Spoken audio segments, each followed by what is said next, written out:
बेटा question number first निकाल लो। Ilus first. तुम्हें ये पता है कि मोस्ट ऑफ बच्चे और मोस्ट ऑफ सभी कैंडिडेट्स एचयूएफ का या तो पार्ट हैं या वो एचयूएफ का पार्ट रह चुके हैं। हिंदू अनडिवाइडेड फैमिली, जिसमें तुमने थ्योरी बेस में पढ़ा था, एक कर्ता होता है, वो पूरी की पूरी फैमिली को हैंडल करता है। उसकी लायबिलिटी क्या होती है? अनलिमिटेड। रिमेनिंग सभी के सभी मेंबर्स की लायबिलिटी क्या होती है? लिमिटेड। पढ़ा था, ठीक है ना? ये सारे के सारे वो। अब आपको ये देखना है, मैं डिफरेंट काइंड ऑफ केसेस दूंगा, सिर्फ तुम्हें ये बताना क्या वो एचयूएफ का पार्ट है या नहीं है। क्योंकि सर जो आपका चैप्टर है वो किसके भी पर चलेगा, उसकी टैक्सेशन लायबिलिटी जो आपको कैलकुलेट करनी है वो इसी भी पर करनी है कि वो इंडिविजुअली जाएगा या एचयूएफ के थ्रू जाएगा। ठीक है ना? समझ रहे हो मेरी बात को? क्या बोलता है? State whether following are to be treated as HUF under the Income Tax Act, assuming that in each case there is and structural property। इसका मतलब क्या होता है बेटा? आपकी कनेक्टेड। कनेक्टेड का मतलब पूरी फैमिली से रिलेटेड प्रॉपर्टी है, वो इंडिविजुअल प्रॉपर्टी नहीं है, वो आपकी पैतृक संपत्ति है। ठीक है ना? पूरे के पूरी, यानी जो पूर्वजों के थ्रू मिलती है ना, वो सभी के सभी उसका मेंबर्स का उसमें क्या होती है? इन्वॉल्वमेंट होती है। सबसे पहले बोलता है विडो मदर, यानी आपकी एक विधवा मदर है और 2 अडल्ट सन। उनके क्या है? 2 अडल्ट सन है। एक तो मदर होगी, ठीक है ना, जिनके हस्बैंड की डेथ हो चुकी है और वो उसी फैमिली में रहने लग रही है और उनके 2 बड़े बच्चे हैं, अडल्ट सन है। तो मुझे ये बताओ क्या वो एचयूएफ का पार्ट है या नहीं है? उनके हस्बैंड कभी क्या थे? फैमिली के मेंबर थे। उन्हीं के साथ क्या जुड़ी? उनकी वाइफ। तो उनकी डेथ के बाद भी वो एचयूएफ का पार्ट है।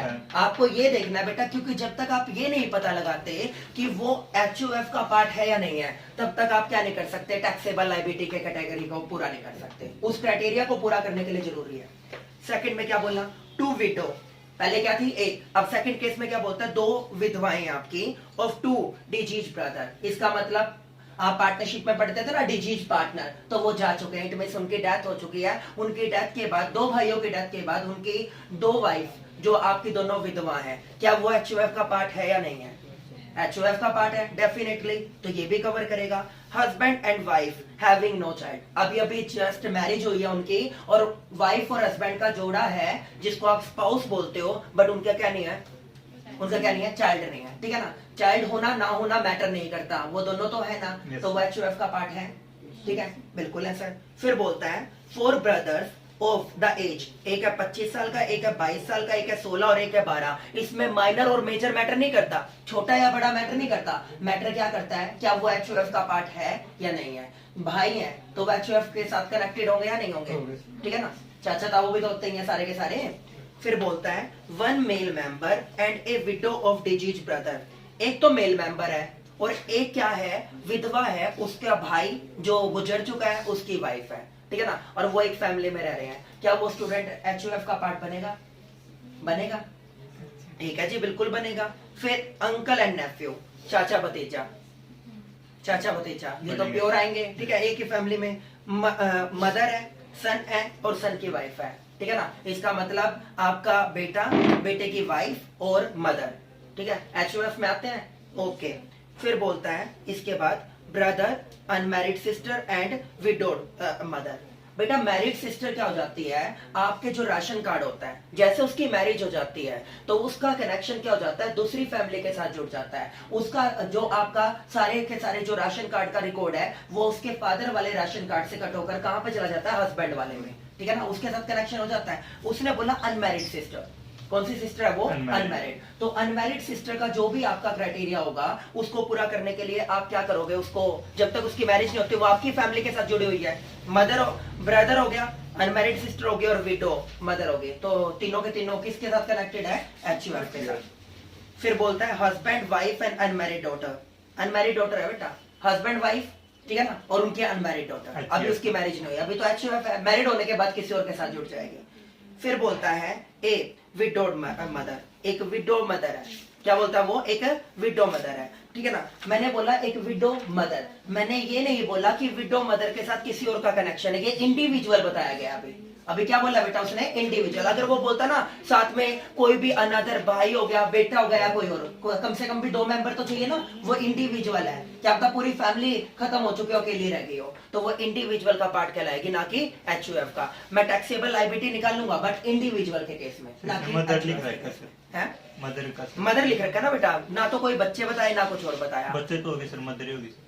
समझा नहीं ना बेटा, फैमिली की आप ये मान के चलते हैं कि पूरी फैमिली डिस्ट्रॉय हो चुकी है, खत्म हो चुकी है और वो अकेले रह गई। तो आपके क्या एजम्पशन क्या दे के आओगे कि हम ये सपोज करते हैं कि यहाँ पर पूरी फैमिली खत्म हो चुकी है, अकेली मदर है, अकेली मदर, तो उसको आप क्या करते हो बेटा, HUF का पार्ट नहीं बनते। ठीक है, ये चीज है। अगर किसी को एजम्पशन बदलनी है तो वो बदल सकता है, बट जनरली जब खाली एक नाम देता हूं तो वो HUF का पार्ट नहीं होता, वो इंडिविजुअल का पार्ट होता है। ठीक है, अब आपको क्या करने हैं, न्यूमेरिकल्स। क्वेश्चन नंबर सेकंड से स्टार्ट हो जाओ, न्यूमेरिकल क्वेश्चन। पांचों ऐड तो आते हैं ना हमें, पांचों ऐड। अब वन बाय वन हम उन्हीं ऐडों को क्या करेंगे, कंप्लीट करेंगे। देखो बेटा, question number 2, the following details have been supplied by the कर्ता, क्योंकि आपको पता है कर्ता की लायबिलिटी HUF में क्या होती है, अनलिमिटेड, और टैक्स कौन पे करेगा, कर्ता पे करेगा। कौन पे करेगा, कर्ता। तो कर्ता के अकॉर्डिंग चल रहा हूं मैं। Of a Hindu undivided family, you are required to compute the gross total income and total income of the family for the assessment year 2020-21। ठीक है, सबसे पहले उसने दिया प्रॉफिट फ्रॉम बिजनेस, तो मैं क्या करता हूं, सबसे पहले लेता हूं पहला है इनकम फ्रॉम या तो PGBP बोल लो या बिजनेस और प्रोफेशन, आप लिखते हैं PGBP। ठीक है, इनकम फ्रॉम PGBP। क्या बोला, प्रॉफिट फ्रॉम बिजनेस। क्या बोला, प्रॉफिट फ्रॉम बिजनेस। सबसे पहले हमने क्या लिख लिया, profit from business. Profit from business कितना है, 6,52,000। 6,52,000। सेट ऑफ और कैरेट फॉरवर्ड आपने पढ़ ही लिया था। सेट ऑफ क्या बोलता है, सेम अकाउंटिंग ईयर में अगर आपको कोई भी लॉस हो जाए तो उस लॉस को आप अनदर किसी हेड की इनकम में से क्या कर सकते हो, कवर अप कर सकते हो। ठीक है ना, अगर आप ना कर पाओ सेम हेड में से या अनदर हेड के इनकम में से, तो नेक्स्ट ईयर के लिए क्या कर दिया जाता है, कैरेट फॉरवर्ड। नेक्स्ट ईयर उसी हेड की इनकम में से उस लॉस को क्या किया जा सकता है, कवर। समझ रहे हो ना मेरी बात को, तो ये बोलता है। फिलहाल आपको प्रॉफिट है, कोई दिक्कत वाली बात नहीं है। Second, salary receive by A member of the family from his service elsewhere. ध्यान से सुना बेटा, उसने बोला आपकी फैमिली का एक मेंबर है, आपकी फैमिली का एक मेंबर है, वो कहीं पर भी जॉब करता है और वहां से उसको सैलरी मिलती है, सैलरी मिलती है किसी बेटे को, किसी उसकी वाइफ को, या कोई भी मेंबर हो सकता है, उसको सैलरी मिलती है, तो वो अपनी सैलरी के ऊपर खुद से इंडिविजुअली टैक्स पे करेगा या HUF के अंडर आएगा, इंडिविजुअली देगा ना, तो उसकी टैक्सेबल लायबिलिटी तो निकलेगी, वो टैक्स तो देगा, बट कौन से केस में, इंडिविजुअल, जो आप चैप्टर निपटा चुके हैं। यहाँ पर मैं यही पागल बना रहा हूं, तुम सोचते हो कि चैप्टर आ गया, क्वेश्चन आ गया तो सारी इनकम ही इसमें आ जाएगी, नहीं। कर्ता सिर्फ किसको डिस्क्लोज करेगा, जो HUF का पार्ट है, जो HUF का पार्ट नहीं है उसको क्या कर दिया जाएगा, जिससे रिलेटेड है वहां पे डाल देंगे आप। ठीक है, तो फिलहाल ये किस में जाएगा, इंडिविजुअल वाले में। फिर बोलता है director fees receive by the कर्ता बाय हिज पर्सनल एक्सरसाइज। इसका मतलब उसकी पर्सनल एक्सरसाइज से, उसके पर्सनल एफर्ट से उसको 76,000 रुपीज की अर्निंग हुई।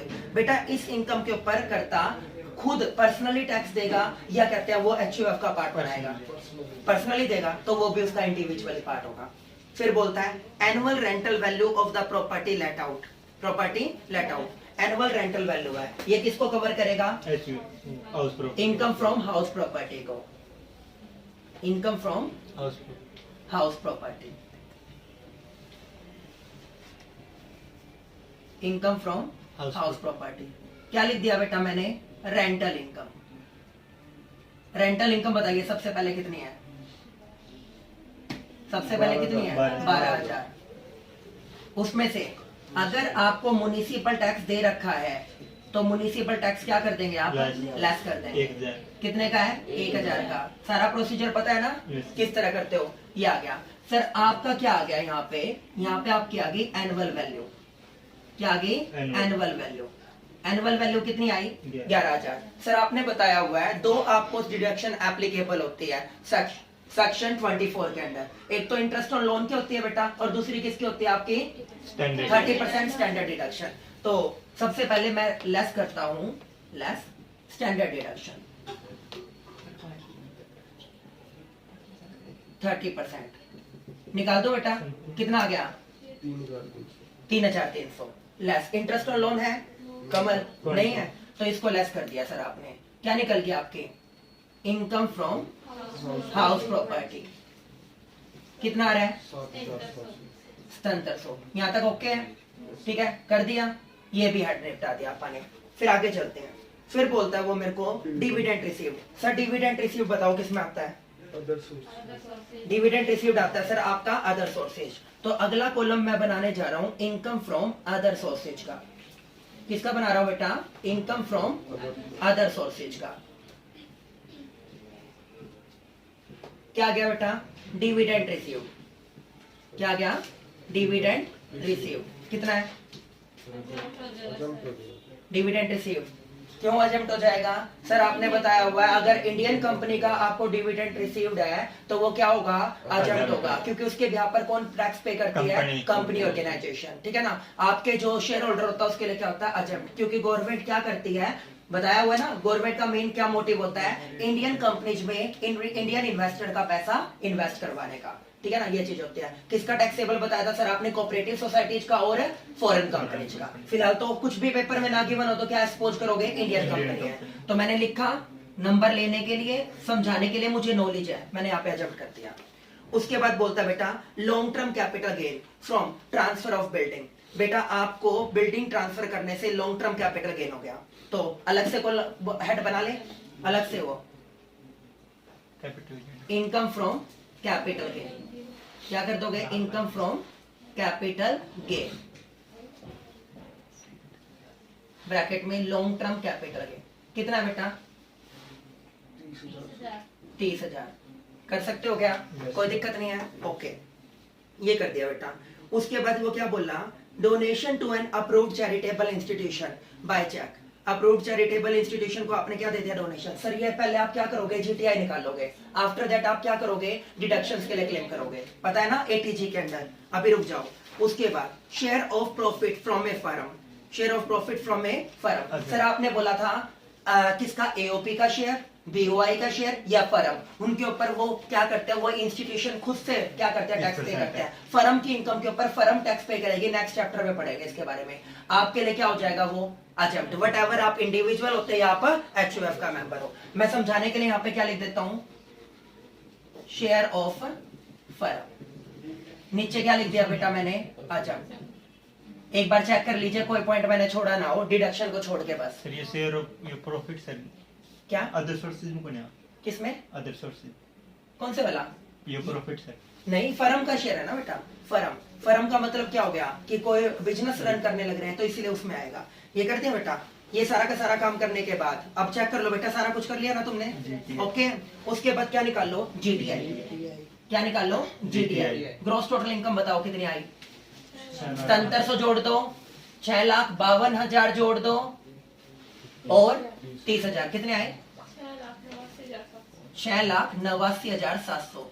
अब मैं क्या कर रहा हूं बेटा, less deduction under section 80C to 80U, जिसको आप क्या बोलते हो, चैप्टर 6 थे, ठीक है ना, ये हो गए। और यहाँ पर तुम किसके लिए क्लेम कर रहे हो, तुम किसके लिए क्लेम कर रहे हो, 80G, deduction under section 80G, ये क्लेम कर रहे हैं आप 80G। अब ये मेरे को बोलता है कि आपका क्या हो गया, approved charitable institution by cheque. Sir approved charitable institution को अगर आप दोगे तो वो विद लिमिट में आता है या विदाउट लिमिट में, विद लिमिट, कौन सा 50 या 100, 50% विद लिमिट। सर आपने क्या बताया था इसके लिए, आपने यहाँ पे बताया था कि आप क्या निकाल लोगे, सबसे पहले qualifying amount. Sir qualifying amount निकालने का फार्मूला बताओ, आपने क्या कर दी, टोटल निकाल लिया, टोटल में से क्या कर दोगे, 80C to 80U accept 80G, वो कर दिया। वो आपने क्या कर दिया, यहाँ पे देखा, कोई और डिडक्शन है, इसको छोड़ के कोई और डिडक्शन है, नहीं है, ठीक है जी। और कुछ रह गया हो बेटा, कैपिटल गेन भी तो बताइए, कैपिटल गेन किसको लेस करोगे सर, कैपिटल गेन को, लॉन्ग टर्म और short term. Sir long term capital gain कितना दे रखा है आपको, 30,000। क्यों कर रहे हैं, क्योंकि इसके ऊपर आप इंडिविजुअली अलग से टैक्स लगाते हैं 20%, तो लेस कर दो बेटा। तो इसको लेस करने के बाद आपके पास कितना आया, ये आया, देखो बेटा, तो आपने क्या किया, 6,89,700 में से कितना लेस कर दिया, डिडक्शन तो और कोई थी नहीं, 30,000, कितना आ गया बेटा, 6,59,500, ठीक है ना, ये कर दिया। कितना बोला था क्वालिफाइंग अमाउंट का, कितने परसेंट, 10%। क्वालिफाइंग अमाउंट का 10% कितना आ गया बेटा, 65,950। 970 सॉरी 65,970 ये आ गया 65,970 और तुम कितने के लिए क्लेम कर रहे हो तुम कितने के लिए कर रहे हो 50% तुम करने लग रहे हो 70,000 के लिए बेटा 70,000 मिलेगा 65,970 विच एवर इज लेस तो आपको कितना मिल जाएगा 65,970 इसका आप सर इसका हाफ 50% इसका 50% कितना आया 32,985 32,985 बेटा अब आपकी टैक्सेबल इनकम आ जाएगी बताना 6,56,715 6,56,715 कर सकते हो या नहीं कर सकते ठीक है अगले क्वेश्चन की स्टेटमेंट रीड करो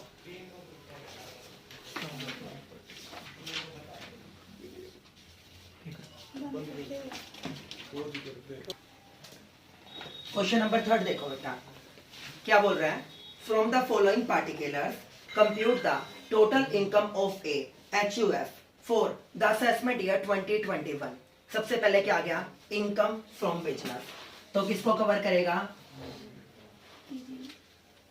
इनकम फ्रॉम PGBP कौन सा हेड है PGBP उसके अंडर बोलता है वो मेरे को इनकम फ्रॉम बिजनेस कितना आ गया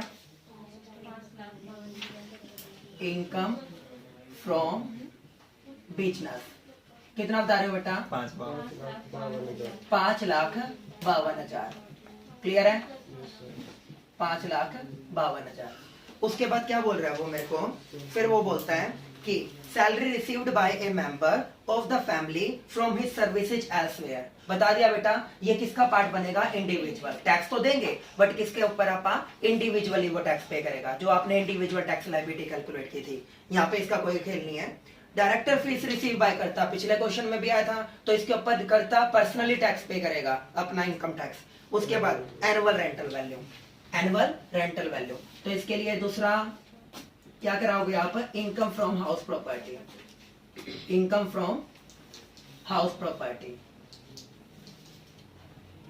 फ्रॉम हाउस प्रॉपर्टी तो हाउस प्रॉपर्टी की इनकम निकालने के लिए रेंटल वैल्यू बताओ कितनी है 12,000 रेंटल वैल्यू होगी सर आपकी कितने की 12,000 की सर म्युनिसिपल टैक्स दे रखा है क्या यस सर लेस कर दो म्युनिसिपल टैक्स 600 रुपये कितना बता रहे हो 600 सर क्या निकल गई मेरी एनुअल वैल्यू कितनी आई 11,400 सर स्टैंडर्ड डिडक्शन दे दो 30% कितनी बनी 3,420 sir interest on loan given है क्या No, sir. नहीं ओके ये लेस कर दो कितना आया लेस करने के बाद 7,980 7,980 कर दिया ये आ गया आगे चलो उसके बाद बोलता है dividend receive from domestic company sir कौन सा बनाओगे आप तीसरा क्या है इनकम फ्रॉम अदर सोर्सेज क्या जाएगा इनकम फ्रॉम अदर सोर्सेज में क्या लिख दिया डिविडेंड रिसीव्ड इंडियन कंपनी का डिविडेंड क्या होता है अजम्प्ट क्या होता है अजम्प्ट तो dividend receive from Indian company यहाँ पे क्या लिख दिया मैंने अजम्प्ट ओके उसके बाद क्या बोला वो Capital gain. Long term capital gain तो नेक्स्ट आपका हेड आ गया income from capital gain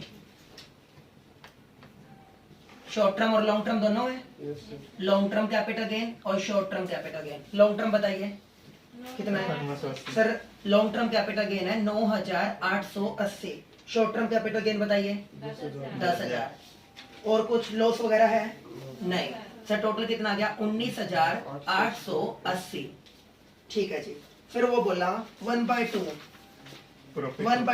share in the profit of AOP sir आपने क्या बताया AOP BOI या फर्म का कोई भी शेयर हो उसके ऊपर वो पर्सनली टैक्स देंगे आपका इसमें कोई वो नहीं है आपके लिए एजेंट होगा शेयर ऑफ AOP की full form association of person तुम्हारे लिए क्या है बेटा वो अजम चाहे तुम इंडिविजुअल होते चाहे तुम HUF का मेंबर हो फिर डोनेशन टू अप्रूव्ड इसकी डिडक्शंस के लिए क्लेम करेंगे पहले आप क्या निकाल लो GTI पहले क्या निकाल लो बेटा GTI ग्रॉस टोटल इनकम कितनी दे रखी है बेटा ग्रॉस टोटल इनकम आपकी बनी 5,79,800 860, 5,79,860। फिर उसके बाद बेटा मैं क्या करता हूँ, donation to approve charitable institution in cash. क्या बेटा चेक के लिए अप्रूव्ड है या कैश के लिए? चेक के लिए। अगर कैश में कितने तक अप्रूव्ड होता है? 2000 तक। तो बेटा ये क्या हो जाएगा? अनअप्रूव्ड हो जाएगा। तो deduction under section 80C to 80U वो आपको क्या नहीं होगी? अप्रूव्ड नहीं होगी। तो जो आय आपकी आएगी क्या निकल जाएगी? Taxable income. टैक्सेबल इनकम कितनी आ रही है सर? 5,79,860। अगर मैं आपकी calculation of net tax liability के बारे में बात कर दूं, आपको 520/30 कैलकुलेट करना है। उसके ऊपर क्या करोगे? सरचार्ज बनता है तो वो एजुकेशन सेस 4% और निकाल लेना, ठीक है ना? ये आप कैलकुलेट कर दोगे। क्वेश्चन नंबर 4 बेटा मोस्ट इंपोर्टेंट है, इसके ऊपर मोस्ट इंपोर्टेंट लिखना। क्वेश्चन नंबर 4 के ऊपर, ठीक है? Question number 4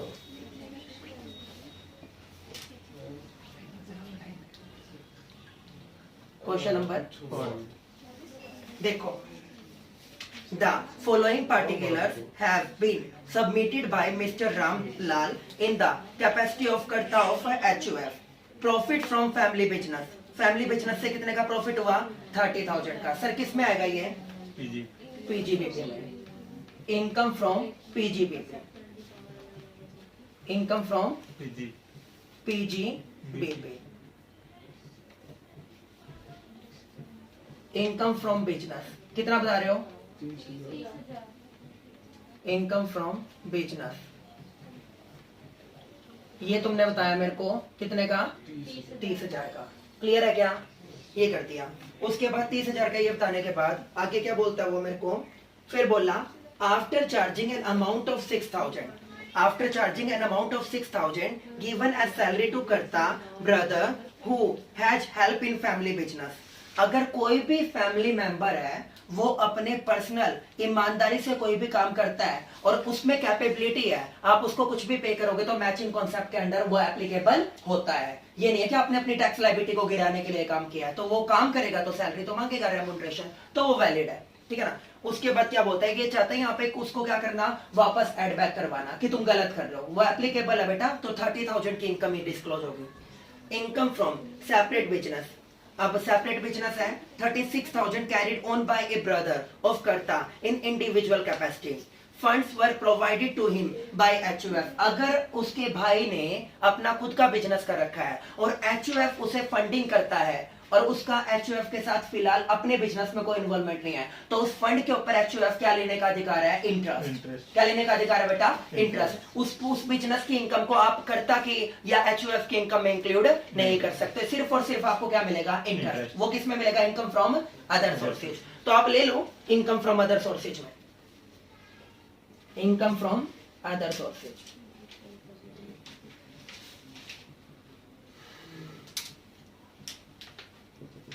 income from other sources क्या आ गया?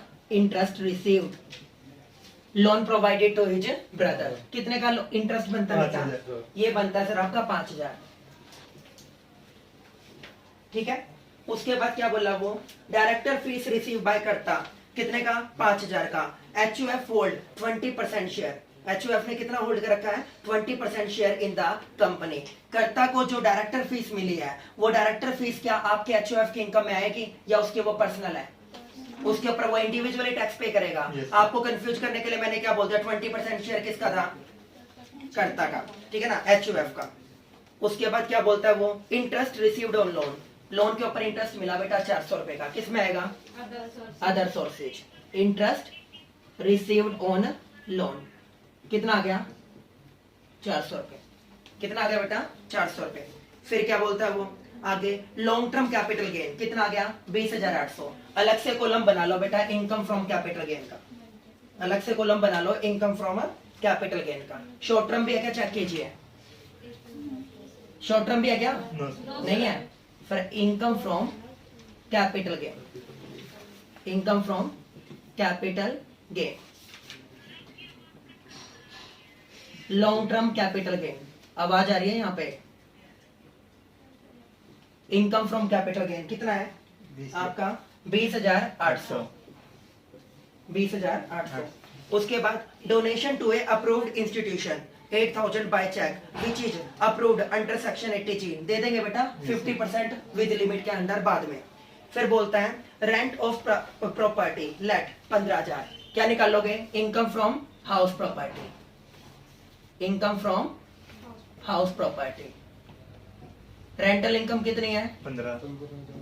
रेंटल इनकम दे रखी है आपको 15,000 की, लेस क्या दे दिया मैंने? Municipal tax. बेटा कितना दे रखा है म्युनिसिपल टैक्स आपको? 1500। क्या निकल जाएगी सर आपकी? Annual value. एनुअल वैल्यू कितनी है सर? 13,500। सर स्टैंडर्ड डिडक्शन 30%, कितनी बनी? 4,000। क्या इंटरेस्ट ऑन लोन है? Yes sir. या कितनी बता रहे हो ये? 4,050 लेस इंटरेस्ट ऑन लोन कितना है? 1800। कैलकुलेटेड है क्या? यस। नहीं तो निकाल लेते हैं। 1800 टोटल कितना बना सर? 5850। यस। 5850 सर बताना। 7650 क्लियर है? Yes. ओके, ये भी हमने निकाल दी। आगे चलो, उसके बाद क्या बोलता है सर वो? Dividend receive from Indian company. Sir Indian company का कोई भी डिविडेंड होगा वो क्या होगा? Exempt. Dividend received from Indian company, यहाँ पे लिखो अजम्प्ट, ये कर दिया। उसके बाद क्या बोलता है? Interest received on tax free debenture of the Indian company 9,000। Sir in debentures के ऊपर टीडीएस कटा होगा, व्हाटएवर वो लिस्टेड हो या अनलिस्टेड। कितने परसेंट? 10%। वापस क्या करना पड़ेगा आपको? Gross up. ग्रोस अप करने के लिए मैं क्या करता हूँ? पहले ग्रोस वैल्यू क्या कर दिया? इंटरेस्ट रिसीव्ड ऑन डिबेंचर्स कितना आ गया? 9,000 इंटू में क्या कर दिया? 100/90, क्योंकि 10% क्या कटा हुआ था? टीडीएस। तो सर ग्रोस अप वैल्यू निकालने के लिए क्या कर दिया यहाँ पे? 10,000। कितना आ गया बेटा? 10,000 आ गया। क्लियर है? उसके बाद क्या बोलता है वो? Municipal value of the self occupied house of the family कितना है? 45,000। Interest on loan is taken for to the repair of the house कितना है? 7,500। कितना है? 7,500। ये आ गया बेटा। सेल्फ ऑक्यूपाइड हाउस की आपको याद हो तो सेल्फ ऑक्यूपाइड हाउस की एनुअल वैल्यू क्या होती है? नील। तो मैं इसी को ऊपर वो करता हूँ यहाँ पे, एनुअल वैल्यू सेल्फ ऑक्यूपाइड की क्या होगी? नील। उसका तो कोई चक्कर ही नहीं है। बट सर डिडक्शन आपको कोई सी भी नहीं मिलेगी, सिर्फ और सिर्फ किसको छोड़ के? इंटरेस्ट ऑन लोन को छोड़ के। तुम कितना क्लेम कर रहे हो? Interest on loan 7,500। क्लियर है क्या? तो यहाँ पर क्या आ गया? लॉस फ्रॉम हाउस प्रॉपर्टी कितना आ गया? 7500। और इनकम फ्रॉम हाउस प्रॉपर्टी कितना है आपका? 7,650। तो कितनी इनकम बचेगी? 150। कितनी बचेगी? 150। सेट ऑफ कर सकते हो या नहीं कर सकते? ये मैंने सेट ऑफ कर लिया। सारा काम हो गया बेटा? क्या आप सारी की सारी इनकम निकाल चुके हो? कुछ छोड़ा तो नहीं ना? जीटीआई बताओ मेरे को। ग्रोस टोटल इनकम कितनी आ गई तुम्हारी? 66,350। Sir deduction less deduction 80G under section 80G 50% with limit थी ना? पहले क्वालिफाइंग अमाउंट निकालते हैं। क्वालिफाइंग अमाउंट निकालने के लिए आपने टोटल में से क्या कर दिया? 80C to 80U, और कोई डिडक्शन ही नहीं है बेटा। तो फिर आपने क्या लेस कर दिया? Long term 20,000। Long term capital gain कितना है? 20,800। तो इसको क्या कर देना? इसकी अमाउंट में से लेस कर दो। सर 66,350 में से 20,800 गए, कितने रह गए? ये 45,550। 45,550 आ गए। उसका 10% निकाल लो बेटा। इसका 10% कितना आया? ये आया सर 4,555। और सर कितने परसेंट अमाउंट एप्लीकेबल है? 50% विद लिमिट। तो कितना आया?